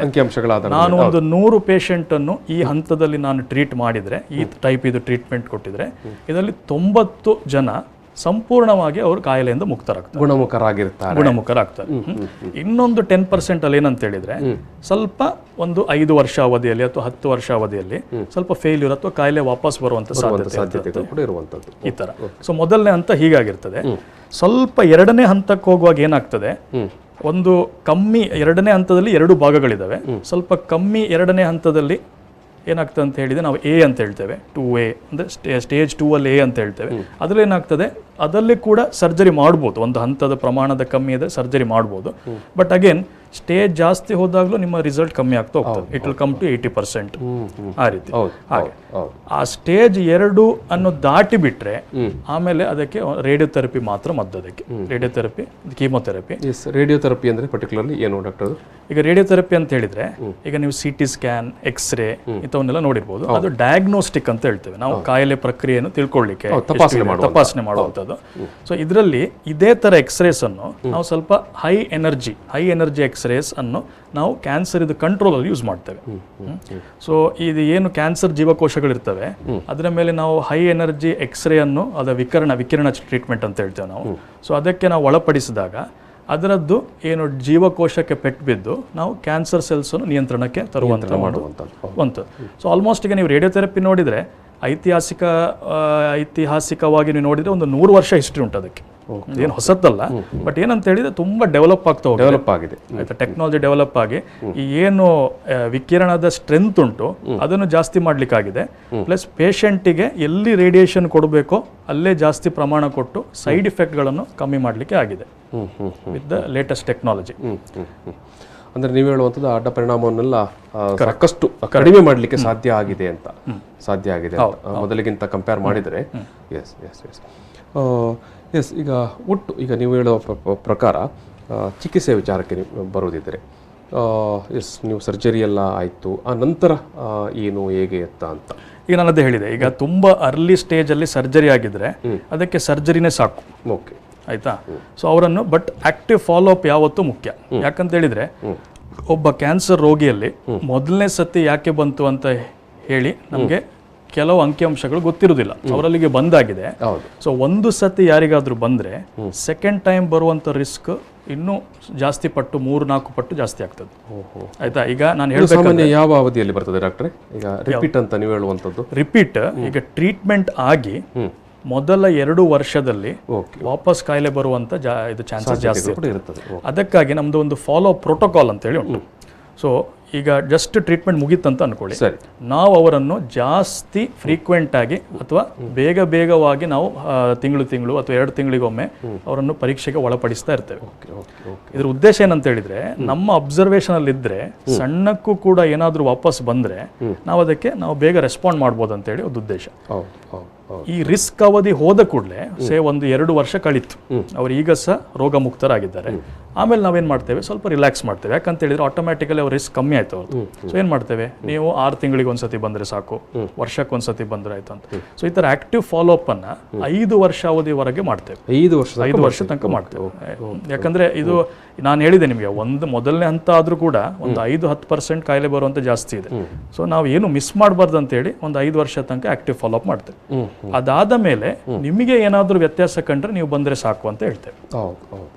ಈ ರೀತಿ. ಸೊ ಹಾಗಾಗಿ ಇಲ್ಲಿ ಒಂದು ವಿಚಾರ ಏನಂತ ಹೇಳಿದ್ರೆ, ಒಮ್ಮೆ 5 ವರ್ಷದ ಅವಧಿ ದಾಟಿ ಹೋದ್ರೆ ಮತ್ತೆ ಬಹುಶಃ ಅವರು ಒಂಥರ ಅವರಿಗೆ ಮತ್ತೆ ಅದು ರಿಪೀಟ್ ಆಗೋ ಚಾನ್ಸಸ್ಗಳು ತೀರಾ ಕಡಿಮೆ ಅಂತ. ಈಗ ಡಾಕ್ಟರ್, ಈಗ ಚಿಕಿತ್ಸೆ ವಿಚಾರಕ್ಕೆ ಬರುವಾಗಲೇ ನೀವೀಗ ಅನೇಕ ವಿಚಾರಗಳು ಮಾತಾಡಿದ್ರಿ. ಸಾಮಾನ್ಯವಾಗಿ ಜನಸಾಮಾನ್ಯರಿಗೆ ಒಂದು ಭಯ ಕೂಡ ಇರುವಂಥದ್ದು, ಮತ್ತೊಂದು ಯಾವಾಗಲೂ ಕೂಡ ಒಂದು ಪ್ರಶ್ನೆಯಾಗಿ ಕಾಡುವಂಥದ್ದು ಕ್ಯಾನ್ಸರ್ ಚಿಕಿತ್ಸೆ ಅಂತ ಹೇಳಿದ್ರೆ ಅದು ತುಂಬ ದುಬಾರಿ ಅಂತ. ಏನು ಹೇಳ್ತೀರಿ? ಅದೇ ನಾನು ಒಪ್ತೇನೆ, ಇಲ್ಲ ಅಂತ ಹೇಳೋದಿಲ್ಲ. ಬಟ್ ಏನಂತ ಹೇಳಿದ್ರೆ ನಮಗೆ ನೋಡಿ ಅಭ್ಯಾಸ ಆಗಿರ್ತದೆ. ಸೊ ನಮಗೆ ಅದು ಒಂಥರ ನಾರ್ಮಲ್, ಸಾಧಾರಣ ಅಂತ ಅನಿಸ್ತದೆ. ಬಟ್ ಏನಂತ ಹೇಳಿದ್ರೆ ಈಗ ಬೇರೆ ರೋಗಗಳು, ಫಾರ್ ಎಕ್ಸಾಂಪಲ್ ಇನ್ಫೆಕ್ಷನ್ಗಳಿರ್ಬೋದು, ಅಥವಾ ನಿಮಗೆ ಏನಾದರೂ ಒಂದು ಪೆಟ್ಟು ಬಿದ್ದಿರ್ಬೋದು. ಸೊ ಆ ರೀತಿ ಟ್ರೀಟ್ಮೆಂಟ್ಗಳು ನೀವು ಏನಾಗ್ತದೆ, ಭಾರಿ ಒಂದು ಶಾರ್ಟ್ ಡ್ಯೂರೇಷನ್ ಅಥವಾ ಭಾರಿ ಕಮ್ಮಿ ಅವಧಿಯಲ್ಲಿ ಟ್ರೀಟ್ಮೆಂಟ್ ಆಗಿ ನೀವು ಒಂದು ರಿಕವರಿಗೆ ಬಂದುಬಿಡ್ತೀರಾ, ಗುಣಮುಕ್ತರಾಗ್ತೀರಾ. ಬಟ್ ಇಲ್ಲಿ ಏನಂತ ಹೇಳಿದ್ರೆ ಇದು ಸ್ವಲ್ಪ ಏನು ಹೇಳ್ತಾರೆ, ಒಂದು ಕಾಂಪ್ಲೆಕ್ಸ್ ಪ್ರಕ್ರಿಯೆ ಕ್ಯಾನ್ಸರ್ ಅಂತ ಹೇಳಿದ್ರೆ. ಹಾಗೆ ಏನಾಗ್ತದೆ, ಈಗ ಇಷ್ಟು ವರ್ಷದ ಮೇಲೆ ಮುಂಚೆ ಬರೀ ಸರ್ಜರಿ ಮಾಡಿ ತೆಗಿತಿದ್ರು, ಆಮೇಲೆ ರೇಡಿಯೇಷನ್ ಬಂತು, ಕೀಮೋಥೆರಪಿ ಬಂತು. ಸೊ ಏನಾಗ್ತದೆ, 3 ಥರ ಟ್ರೀಟ್ಮೆಂಟ್ಗಳು ಕೆಲವು ಕ್ಯಾನ್ಸರ್ಗಳಿಗೆ ಬೇಕಾಗ್ಬೋದು. ಕೆಲವು ಕ್ಯಾನ್ಸರ್, ಫಾರ್ ಎಕ್ಸಾಂಪಲ್ ನಾನು ಹೇಳ್ತೇನೆ ನಿಮಗೆ, ಸ್ತನ ಕ್ಯಾನ್ಸರ್ ಇದೆ, ಸ್ತನ ಕ್ಯಾನ್ಸರ್ ಇದೆ ಎಕ್ಸಾಂಪಲ್ ಕೇಳಿರ್ಬೋದು. ಇಟ್ ಈಸ್ ವೆರಿ ಕಾಮನ್ ಈಗ, ಎಸ್ಪೆಷಲಿ ನೀವು ಸಿಟಿ ಅಥವಾ ನಗರಗಳಲ್ಲಿ ನೋಡಿದ್ರೆ ಸ್ತ್ರೀಯರಲ್ಲಿ ಸ್ತನ ಕ್ಯಾನ್ಸರ್ ಇನ್ನೂ ಕಾಮನ್. ಇದು ಬೇಸಿಕಲಿ ಗರ್ಭಕಂಠ ಅಂತ ಹೇಳಿದ್ರೆ ಒಂದು 2ನೇ ಇದರಲ್ಲಿ ಬರ್ತದೆ, ರ್ಯಾಂಕಲ್ಲಿ ಬರ್ತದೆ. ಸೊ ಅದೇನಾಗ್ತದೆ, ಈ ಅವಧಿ ಉಂಟಲ್ಲ ಟ್ರೀಟ್ಮೆಂಟ್ ಇದು, ಈಗ ಫಾರ್ ಎಕ್ಸಾಂಪಲ್ ನಾನು ರೇಡಿಯೇಷನ್ ಗರ್ಭಕಂಠದ ಕ್ಯಾನ್ಸರ್ಗೆ ನಾವೇನು ಮಾಡ್ತೇವೆ, EBRT ಅಂತ ಹೇಳ್ತೇವೆ, ಅಂದರೆ ನಮ್ಮ ದೊಡ್ಡ ಲೀನಿಯರ್ ಆಕ್ಸಲರೇಟರ್ ಮೆಷಿನಲ್ಲಿ ನಾವು ಕೊಡುವಂಥ ವಿಕಿರಣ ಚಿಕಿತ್ಸೆ. ಅದೇ ಒಂದು 5 ವಾರ ಆಗ್ತದೆ. ಇದಕ್ಕೆ ಕಾರಣ ಏನಂತ ಹೇಳಿದ್ರೆ, ಒಂದು ಕ್ಯೂರೇಟಿವ್ ಡೋಸ್ ಅಂತ ಹೇಳಿದ್ರೆ, ಈಗ ರೇಡಿಯೇಷನ್ ಇದು ನೀವೇನಿದ್ರು ಡೋಸ್ ಮೆಜರ್ಮೆಂಟ್ ಇರೋದು ಇಷ್ಟು ಪ್ರಮಾಣ ಅಂತ ಹೇಳಿ. ಸೊ ಇಷ್ಟು ಪ್ರಮಾಣಕ್ಕೆ ಈ ರೀತಿ ಜೀವಕೋಶಕ್ಕೆ ಪೆಟ್ಟು ಬೀಳ್ಬೋದು ಅಥವಾ ಈ ಥರ ನಾವು ಸುಧಾರಣೆ ಮಾಡ್ಬೋದು ಅಂತೇಳಿ ಇರ್ತದೆ. ಸೊ ಅದೇನಾಗ್ತದೆ, ಆ ಪ್ರಮಾಣವನ್ನು ನಾವು ಒಂದು ದಿವಸದಲ್ಲಿ ಕೊಡ್ಲಿಕ್ಕೆ ಆಗುದಿಲ್ಲ. ಇದು ಒಂದು ವ್ಯತ್ಯಾಸ ಸರ್ಜರಿ ಟ್ರೀಟ್ಮೆಂಟ್ ಮತ್ತೆ ರೇಡಿಯೋಥೆರಪಿಗೆ ಇರುವಂಥ ವ್ಯತ್ಯಾಸ. ಸೊ ನಾವೇನು ನೋಡ್ತೇವೆ, ಪೇಷಂಟಿಗೆ ಒಂದು ಬೆನಿಫಿಟ್ ಎಷ್ಟಾಗ್ತದೆ ಪ್ಲಸ್ ಅವರಿಗೆ ಅದರಿಂದ ಘಾತ ಎಷ್ಟಾಗ್ಬೋದು ಅಂತ ನೋಡ್ಬೇಕು, ಎರಡೂ ನೋಡ್ಬೇಕಾಗತ್ತೆ ನಾವು. ಕಾಸ್ಟ್ ಬೆನಿಫಿಟ್ಗಿಂತ ಥೆರಪಿಟಿಕ್ ರೇಷಿಯೋ ಅಂತ ಹೇಳ್ತೇವೆ ನಾವು. ಅವರಿಗೆ ಗುಣಮುಖರಾಗಲಿಕ್ಕೆ ಅದು ಟ್ರೀಟ್ಮೆಂಟ್ ಯಾವ ರೀತಿ ಇದು ಸಹಾಯ ಮಾಡ್ತದೆ ಪ್ಲಸ್ ಅದರಿಂದ ಅವರಿಗೆ ಸೈಡ್ ಇಫೆಕ್ಟ್ ಎಷ್ಟಾಗ್ತದೆ ಅಂತೇಳಿ, ಇದು ಬ್ಯಾಲೆನ್ಸಲ್ಲಿ ಇರಬೇಕು. ಸೊ ಬೆನಿಫಿಟ್ ಜಾಸ್ತಿ ಇರಬೇಕು, ಸೈಡ್ ಎಫೆಕ್ಟ್ ಕಮ್ಮಿ ಇರಬೇಕು. ಇದನ್ನು ಮಾಡ್ಲಿಕ್ಕೋಸ್ಕರ ಆ ಡೋಸನ್ನು ಏನು ಮಾಡ್ತೇವೆ, 5 ವಾರದ ಮೇಲೆ ಕೊಡ್ತೇವೆ ನಾವು. ಸೊ ಆ ಡೋಸನ್ನು ಡಿವೈಡ್ ಮಾಡಿ ಡೈಲಿ ರೇಡಿಯೋಥೆರಪಿ ಇರ್ತದೆ. ಇದು ಒಂದು ಇನ್ಕನ್ವೀನಿಯನ್ಸ್. ಅದು ನೀವು ಈಗ ಏನಾಗ್ತದೆ, ಈಗ ಮಂಗಳೂರಿಗೆ ಬೇರೆ ಕಡೆಯಿಂದ ಪೇಷಂಟ್ಗಳು ಬರ್ತಾರೆ, ತುಂಬಾ ಡಿಸ್ಟ್ರಿಕ್ಟ್ ಇಂದ ಹೊರಗಿಂದ ಪೇಷಂಟ್ ಬರ್ತಾರೆ. ಸೊ ಅವ್ರು ಏನಾಗ್ತದೆ, 5 ವಾರ ಅವಧಿ ಉಳ್ಕೊಳ್ಬೇಕಾಗತ್ತೆ, ಬೇರೆ ತಿಂಗಳು ಅಂತ. Treatment is very simple. ಈಗ ಡೈಲಿ ಅವರಿಗೆ ಈಗ ಸರ್ಜರಿ ಚಿಕಿತ್ಸೆ ತರ ನೋವು ಗಾಯ ಆ ಥರ ಏನಾಗುದಿಲ್ಲ. ನೀವು ಹೇಳಿದಾಗ ಡೋಸ್ ಪ್ರಕಾರ ನೀವು ಕೊಡ್ಲಿಕ್ಕೆ ಇರುವುದರಿಂದ ಸೊ ಆ ಪೇಷನ್ಸ್ ಬೇಕು, ಆ ತಾಳ್ಮೆ ಬೇಕು. ನಾವು ಆದಷ್ಟು ಅವರಿಗೆ ಹೆಲ್ಪ್ ಮಾಡ್ತೇವೆ, ಕೌನ್ಸಿಲಿಂಗ್ ಇದೆಲ್ಲ, ಬಟ್ ಅದನ್ನು ಅರ್ಥ ಮಾಡ್ಕೊಳ್ಬೇಕು. ಇದು ಸಾಧಾರಣ ಕಾಯಿಲೆಗಳಾಗೆ ಅಲ್ಲ. ಸೊ ಒಂದು 5 ವಾರ ಅವಧಿ ಈ ದೊಡ್ಡ ರೇಡಿಯೋಥೆರಪಿ ಬೇಕಾಗುತ್ತೆ. ಪ್ಲಸ್ ಅದು ಮುಗ್ದ ಮೇಲೆ ಕೂಡ ನಾವು ಬ್ರೇಕಿ ಥೆರಪಿ ಅಂತ ಹೇಳ್ತೇವೆ. ಡಾಕ್ಟ್ರೇ, ಅಲ್ಲ ಈಗ ಚಿಕಿತ್ಸೆಯ ದರದ ವಿಚಾರ ನಾನು ಯಾಕೆ ಕೇಳಿದೆ ಅಂತ ಹೇಳಿದ್ರೆ, ಈಗ ಸರ್ಕಾರದ ಬೇರೆ ಬೇರೆ ಸೌಲಭ್ಯಗಳಿರುತ್ತೆ. ಆ ಸೌಲಭ್ಯಗಳ ಒಳಗಡೆ ಈ ಒಂದು ಏನು ಟ್ರೀಟ್ಮೆಂಟ್ ಅನ್ನು ತಗೊಳ್ಳಿಕ್ಕೆ ಸಾಧ್ಯ ಉಂಟು? ಹೌದು, ಅದೊಂದು ತುಂಬಾ ದೊಡ್ಡ ಪ್ಲಸ್ ಪಾಯಿಂಟ್. ಯಾಕಂದ್ರೆ ಕ್ಯಾನ್ಸರ್ ಅಂತ ಹೇಳಿದ್ರೆ, ಈಗ ನಮ್ಮ ಭಾರತ ಸರ್ಕಾರ ಏನಿದೆ ಅಥವಾ ಕರ್ನಾಟಕ ಸರ್ಕಾರ ಏನಿದೆ, ಅವರು ಕ್ಯಾನ್ಸರ್ ರೋಗಗಳ ಬಗ್ಗೆ ಅವರ ಎಲ್ಲ ಗೌರ್ಮೆಂಟ್ ಸ್ಕೀಮ್ಸ್ ಅನ್ನು ಅದಕ್ಕೆ ಕೇಂದ್ರಿತವಾಗಿ ಮಾಡಿದ್ದಾರೆ. ಸೊ ಯಾವುದೇ ಕ್ಯಾನ್ಸರ್ ಚಿಕಿತ್ಸೆ ಇರಲಿ, ಕನ್ಫರ್ಮ್ಡ್ ಯಾವ್ದು ಕಾಯಿಲೆ ಇದೆ ಅದು ಕ್ಯಾನ್ಸರ್ ಚಿಕಿತ್ಸೆ ಇರಲಿ, ಅವೆಲ್ಲ ಈ ಸರ್ಕಾರದ ಸ್ಕೀಮ್ಗಳಲ್ಲಿ ಕವರ್ ಆಗ್ತವೆ. For example Ayushman Bharat, so ಅದರಲ್ಲಿ BPL ಇರಲಿ APL ಇರಲಿ, ಅಥವಾ ESI ಸ್ಕೀಮ್ಸ್, ಅಥವಾ ಈ ಸ್ಟೇಟ್ ಗೌರ್ಮೆಂಟ್ ಎಂಪ್ಲಾಯೀಸ್ಗೆ ಅವರಿಗೆ ಆದ ಒಂದು ಇನ್ಶೂರೆನ್ಸ್ಗಳಿರ್ತದೆ. ಸೆಂಟ್ರಲ್ ಗೌರ್ಮೆಂಟ್ ಎಂಪ್ಲಾಯೀಸ್ಗೆ ಸಹ ಅವರಿಗೆ ಆದ ಇನ್ಶೂರೆನ್ಸ್ಗಳಿರ್ತದೆ. ಪ್ಲಸ್ ನೀವು ಯಾವುದೇ ಒಂದು ಪ್ರೈವೇಟ್ ಇನ್ಶೂರೆನ್ಸ್ ಇರಲಿ, ಅವುಗಳು ಕೂಡ ನಿಮಗೆ ಕ್ಯಾನ್ಸರ್ ರೋಗಕ್ಕೆ ನಿಮಗೆ ಇದು ಮಾಡಿ ಕೊಡ್ತದೆ. ಓಕೆ ಓಕೆ ಓಕೆ ಸೊ ಹಾಗಾಗಿ ಜನರು ಆ ಒಂದು ಸೌಲಭ್ಯವನ್ನು ಬಳಸಿಕೊಳ್ಬಹುದು. ಹೌದು. ಸೊ ಹಾಗಾಗಿ ನಿಮಗೆ ಅದು ತುಂಬ ದುಬಾರಿ ಅಂತ ಕೂಡ ಅನಿಸೋ ಸಾಧ್ಯತೆಗಳು ಸ್ವಲ್ಪ ಕಡಿಮೆ. ಹೌದು. ಇದು ಏನು ಸ್ವಲ್ಪ ಬೇರೆ ಕಡೆಯಿಂದ ಬಂದು ಅಥವಾ ದೀರ್ಘಕಾಲದ ಟ್ರೀಟ್ಮೆಂಟ್ ಅಂತ ಅನ್ನೋದೊಂದು ಬಿಟ್ರೆ, ಅದಕ್ಕೊಂದು ಅವರು ಮನಸ್ಥಿತಿಯನ್ನು ಇದು ಮಾಡಿಕೊಂಡ್ರೆ, ಈ ಏನು ಅವರದ ಖರ್ಚು ವೆಚ್ಚ ಇದೆ ಅದನ್ನು ನಾವು ಸ್ಕೀಮ್ಗಳ ಮೂಲಕ ಏನು ಕಟ್ಟದಾಗೆ ಸಹಾಯ ಮಾಡಿ. ಡಾಕ್ಟ್ರೆ, ಬಾರಿ ಇಂಪಾರ್ಟೆಂಟ್ ಆಗಿ ಇರುವಂಥದ್ದು, ಇದು ಬರದ ಹಾಗೆ ಈಗ ಗರ್ಭಕಂಠದ ಕ್ಯಾನ್ಸರ್ ಬರದಾಗಿ ಏನಾದರೂ ಮುನ್ನೆಚ್ಚರಿಕೆ ವಹಿಸಿಕೊಳ್ಳಿಕ್ಕೆ ಸಾಧ್ಯತೆ ಉಂಟಾ ಏನು ಅಂತ ಇದನ್ನು ಮುಗಿಸಬೇಕಾಗಿದೆ ಈ ಮಾತುಕತೆಯನ್ನು. ಸೊ ಇದರಲ್ಲಿ ಪ್ಲಸ್ ಪಾಯಿಂಟ್ ಏನಂತ ಹೇಳಿದ್ರೆ, ಈಗ ನಾವು ಕ್ಯಾನ್ಸರ್ ಅಂತ ಜನರಲ್ ಮಾಡಿಬಿಡ್ತೇವೆ. ಎಲ್ಲ ಕ್ಯಾನ್ಸರ್ ಅಂತ ಹೇಳಿದ್ರೆ ಅದಕ್ಕೆ ರಿಸಲ್ಟ್ ಸರಿ ಇರುವುದಿಲ್ಲ, ಅವರು ತೀರ್ಕೊಂಡ್ಬಿಡ್ತಾರೆ, ಆಮೇಲೆ ದೀರ್ಘಾಯುಷರಾಗಿ ಅಥವಾ ಅಲ್ಪಾಯುಷರಾಗ್ಬಿಡ್ತಾರೆ, ಅವರಿಗೆ ಜಾಸ್ತಿ ಚಾನ್ಸಸ್ ಇಲ್ಲ. ಇದು ಯಾಕೆ ನಾವು ಟ್ರೀಟ್ಮೆಂಟಿಗೆ ಹೋಗಬೇಕು ಅಂತ ಕೆಲವರು ಯೋಚನೆ ಮಾಡೋದು ಉಂಟು. ಬಟ್ ಮೇನ್ ತಿಳಿಸ್ಬೇಕಂತ ಹೇಳಿದ್ರೆ, ಒಂದು ಭಾಗದ ಕ್ಯಾನ್ಸರ್ಗಳು ಬೇರೆ ಥರ ಪ್ರಕ್ರಿಯೆ ಇರುತ್ತೆ, ಪ್ಲಸ್ ಅದದು ರಿಸಲ್ಟ್ ಬೇರೆ, ಟ್ರೀಟ್ಮೆಂಟ್ಗಳು ಬೇರೆ. ಸೊ ಎಲ್ಲ ಕ್ಯಾನ್ಸರ್ಗೆ ನಾನು ಕಂಪೇರ್ ಮಾಡುವಾಗ ಗರ್ಭಕಂಠದ ಕ್ಯಾನ್ಸರ್ ಹೇಳಬೇಕಂತ ಹೇಳಿದರೆ, ಇದರಲ್ಲಿ ರಿಸಲ್ಟ್ಗಳು ಭಾರಿ ಚೆನ್ನಾಗಿದೆ. ನೀವು ಎಲ್ಲ ಸ್ಟೇಜ್ಗಳನ್ನು ತಗೊಳ್ಳಿ, ಅಂದರೆ 1st to 4th ಸ್ಟೇಜ್, ಈ ಒಂದು ಆವರೇಜ್ ಒಟ್ಟಾಗಿ ನೋಡುವಾಗ ನಿಮಗೆ 60% ಚಾನ್ಸಸ್ ಉಂಟು. ಫೋರ್ತ್ ಸ್ಟೇಜ್ಗೆ ಬಂದ ಆಗಿ ಕೂಡ ಅವರನ್ನೆಲ್ಲ ಆವರೇಜ್ ಆಗಿ ತಗೊಂಡ್ರೆ ಅಷ್ಟು. ಅದರ ಅರ್ಥ ಏನು, ನೀವು ಮೊದಲನೇ 2 ಸ್ಟೇಜ್ಗಳಲ್ಲಿ ನೀವು ಅದನ್ನು ಕಂಡು ಹಿಡಿದ್ರೆ ನಿಮಗೆ 90% ಕ್ಯೂರ್ ಆಗೋ ಚಾನ್ಸ್ ಉಂಟು. ಇನ್ನೊಂದು ಒಳ್ಳೆ ಅಂಶ ಅಂತ ಈಗ ನೀವೀಗ ಕೇಳಿದ್ದೀವಿ, ಏನಂತ ಹೇಳಿದ್ರೆ ಇದನ್ನು ಪ್ರಿವೆಂಟಬಲ್ ಅಂತ. ಸೊ ಇದರಲ್ಲಿ ಒಂದು ಒಳ್ಳೇದಂತ ಹೇಳಿದ್ರೆ, ಇದನ್ನು ನಾವು ತಡೆ ಹಿಡಿಬಹುದು. ಅಥವಾ ಏನ್ ಹೇಳ್ತಾರೆ ಈಗ ನಾನು ನಿಮಗೆ ರಿಸ್ಕ್ ಫ್ಯಾಕ್ಟರ್ಸ್ ಹೇಳಿದೆ. Main thing is human papilloma virus infection ಹೆಚ್ಚಿನ ಕೇಸ್ಗಳಲ್ಲಿ. ಸೊ ಈಗ ನಾನು ಅದಕ್ಕೆ ರಿಸ್ಕ್ಗಳು ಹೇಳಿದೆ, ಕಮ್ಮಿ ಆಯುಷ್ಯದಲ್ಲಿ ಅವರ ಲೈಂಗಿಕ ಸಂಪರ್ಕ ಸಣ್ಣ ವಯಸ್ಸಿನಲ್ಲೇ ಆರಂಭಿಸುವಂಥದ್ದು. ಸೊ ಇದಕ್ಕೆ ಏನಾಗಬೇಕಾಗ್ತದೆ ಅಂತ ಹೇಳಿದ್ರೆ, ಸ್ವಲ್ಪ ಹೆಲ್ತ್ ಎಜುಕೇಶನ್ ಬೇಕಾಗ್ತದೆ. ಈಗ ನಾವು ಜಾಸ್ತಿ ಯಾರನ್ನು ಇದು ಮಾಡ್ಲಿಕ್ಕೆ ಆಗುದಿಲ್ಲ, ಬಟ್ ಅದೇನಾಗ್ತದೆ ಸಣ್ಣ ಅವೇರ್ನೆಸ್ ಪ್ಲಸ್ ಅವರ ಬಡತನ ರೇಖೆಯಿಂದ ಸ್ವಲ್ಪ ಅವರು ಚೇತರಿಸ್ಕೊಂಡು ಬಂದಾಗ ಏನಾಗ್ತದೆ, ಅವರ ಎಜುಕೇಷನ್ ಇಂಪ್ರೂವ್ ಆಗ್ತದೆ ಹೌದು ಎಕ್ಸ್ ಆಯಿತಾ. ಸೊ ಅವರು ಸ್ವಲ್ಪ ಜಾಸ್ತಿ ಟೈಮ್ ಓದೋದ್ರಲ್ಲಿ ಇದರಲ್ಲಿ ಕಳೀತಾರೆ. ಸೊ ಸ್ವಲ್ಪ ಅವರ ಏನು ಮದುವೆ ಆಗುವಂಥ ಒಂದು ವಯಸ್ಸಿದೆ ಅದು ಮೇಲಕ್ಕೆ ಏರುತ್ತೆ. ಸೊ ಅದೇ ಒಂದು ಜನರಲ್ ಆಗಿ ನೀವು ನೋಡುವಾಗ ಈಗ ಡೆವಲಪಿಂಗ್ ಮತ್ತು ಡೆವಲಪ್ಡ್ ಕಂಟ್ರೀಸ್ ನೋಡುವಾಗ ಅಲ್ಲಿ ಈ ಗರ್ಭಕಂಠದ ಕ್ಯಾನ್ಸರಿನ ಪ್ರಮಾಣ ತುಂಬ ಕಮ್ಮಿ ಆಗಿದೆ. ಬಿಕಾಸ್ ಅದೇನು ನಾವು ಸೋಷಿಯೋ ಎಕನಾಮಿಕ್ ಕಂಡೀಷನ್ಸ್ ಅಂತ ಹೇಳ್ತೇವೆ ಅದು ಇಂಪ್ರೂವ್ ಆಗಿದ್ದರಿಂದ ಕಮ್ಮಿಯಾಗಿ ಕಾಣ್ತದೆ. ಇನ್ನೊಂದು ಅಂತ ಹೇಳಿದರೆ ಇನ್ ಕೇಸ್ ಲೈಂಗಿಕ ಸಂಪರ್ಕಕ್ಕೆ ನೀವು ಬಂದರೂ ಕೂಡ ಏನಾಗ್ತದೆ ಹೇಳಿದರೆ ನಾವು ಯೂಶಲಿ ಸೇಫ್ ಸೆಕ್ಸ್ ಪ್ರಾಕ್ಟೀಸಸ್ ಅಂತ ಹೇಳ್ತೇವೆ. ಹಾಗೆ ಈಗ ಬೇಸಿಕಲಿ ಈ ನಿಯಂತ್ರಣ ಅಂತ ಹೇಳಿದ್ರೆ ಈಗ ಕಾಂಡಮ್ಸಿನ ಉಪಯೋಗ. ಸೊ ಅದನ್ನು ಮಾಡಿದರೆ ಈ ಸೆಕ್ಷುಲಿ ಒಂದು ಲೈಂಗಿಕ ಸಂಪರ್ಕ ಅಂತ ಸೆಕ್ಷುಲಿ ಟ್ರಾನ್ಸ್ಮಿಟಬಲ್ ಡಿಸೀಸಸ್ ಏನಂತ ಹೇಳ್ತೇವೆ. ಸೊ ಅದನ್ನು ತಡೆ ಹಿಡಿಬಹುದು, ಇನ್ಫೆಕ್ಷನಿನ ಪ್ರಮಾಣವನ್ನು ತುಂಬ ಕಮ್ಮಿ ಮಾಡ್ಬೋದು. ಸೊ ನೀವು ಸಮಾಜದಲ್ಲಿ ಆ ಇನ್ಫೆಕ್ಷನಿನ ಪ್ರಮಾಣವನ್ನು ಕಮ್ಮಿ ಮಾಡಿದ ಕೂಡಲೇ ನಿಮ್ಗೆ ಆಟೋಮ್ಯಾಟಿಕ್ ಆಗಿ ಏನು ಇದು ಕಂಡು ಬರುತ್ತೆ ಅಂತ ಹೇಳಿದ್ರೆ ಈ ಗರ್ಭಕಂಠದ ಕ್ಯಾನ್ಸರ್ ಇನ್ಸಿಡೆನ್ಸ್ ಇಳಿತಾ ಬರ್ತದೆ. ಎಸ್, ಹಾಗಾಗಿ ಸಾಧ್ಯತೆ ಕೂಡ ಇದೆ ಅಂತ ನೀವು ಹೇಳುವಂಥದ್ದು. ಎಸ್, ಗರ್ಭಕಂಠದ ಕ್ಯಾನ್ಸರನ್ನು ನಾವು ಸ್ವಲ್ಪ ಒಂದು ಮುನ್ನೆಚ್ಚರಿಕೆ ವಹಿಸಿದರೆ, ಸ್ವಲ್ಪ ಜಾಗೃತಿ ಮೂಡಿಸಿದರೆ ಅದನ್ನು ಬರುವ ಪ್ರಮಾಣವನ್ನು ಕಡಿಮೆ ಮಾಡಬಹುದು ಅಂತ. ಎಸ್ ಡಾಕ್ಟರ್, ತುಂಬ ಒಳ್ಳೆಯ ಮಾಹಿತಿಗಳನ್ನು ಹಂಚಿಕೊಂಡಿದ್ದೀರಿ. ಗರ್ಭಕಂಠದ ಕ್ಯಾನ್ಸರ್ನ ಲಕ್ಷಣ ಮತ್ತು ಚಿಕಿತ್ಸೆ, ಅದರಲ್ಲೂ ಕೂಡ ರೇಡಿಯೋಥೆರಪಿ ಎಲ್ಲ ವಿಚಾರಗಳನ್ನು ಡಾಕ್ಟರ್ ಶರತ್ ಚಂದ್ರ ಅವರು ತುಂಬ ಸವಿವರವಾಗಿ ನಮ್ಮ ಮುಂದೆ ಇಟ್ಟಿದ್ದಾರೆ. ನಾನು ಸಮಸ್ತ ವೀಕ್ಷಕರ ಪರವಾಗಿ ಡಾಕ್ಟರ್ ಶರತ್ ಚಂದ್ರ ಅವರಿಗೆ ಈ ಸಂದರ್ಭದಲ್ಲಿ ಪ್ರೀತಿಪೂರ್ವಕ ಧನ್ಯವಾದಗಳು ಸರ್. ಧನ್ಯವಾದಗಳು. ಎಸ್, ಇದು ಆರೋಗ್ಯ ಕಿರಣ ಮಾತುಕತೆ, ಮಂಗಳೂರು ಪಾದಮುಲಸ್ ಮೆಡಿಕಲ್ ಕಾಲೇಜ್ ಮತ್ತು ಆಸ್ಪತ್ರೆ ಅರ್ಪಿಸುವಂಥ ಆರೋಗ್ಯ ಕಿರಣ ಮಾತುಕತೆ. ಇವತ್ತು ನಾವು ಈ ಗರ್ಭಕಂಠದ ಕ್ಯಾನ್ಸರ್ಗೆ ಸಂಬಂಧಪಟ್ಟ ವಿಚಾರ ಮತ್ತು ಅದಕ್ಕೆ ಚಿಕಿತ್ಸೆ ಈ ಎಲ್ಲ ವಿಚಾರವನ್ನು ಡಾಕ್ಟರ್ ಶರತ್ ಚಂದ್ರ ಅವರ ಜೊತೆಗೆ ಮಾತಾಡಿದ್ದಾರೆ. ಅಸಿಸ್ಟೆಂಟ್ ಪ್ರೊಫೆಸರ್, ರೇಡಿಯೋಥೆರಪಿ ಡಿಪಾರ್ಟ್ಮೆಂಟ್, ಪಾದಮುಲಸ್ ಮೆಡಿಕಲ್ ಕಾಲೇಜ್ ಮತ್ತು ಆಸ್ಪತ್ರೆ. ನಾನು ಅವರಿಗೆ ಮತ್ತೊಮ್ಮೆ ಧನ್ಯವಾದ ಅರ್ಪಿಸಿ ಒಂದು ಮಾತುಕತೆಯನ್ನು ಸಮಾಪನ ಮಾಡ್ತಿದ್ದೇನೆ. Thank you sir. Thank you. ಧನ್ಯವಾದ.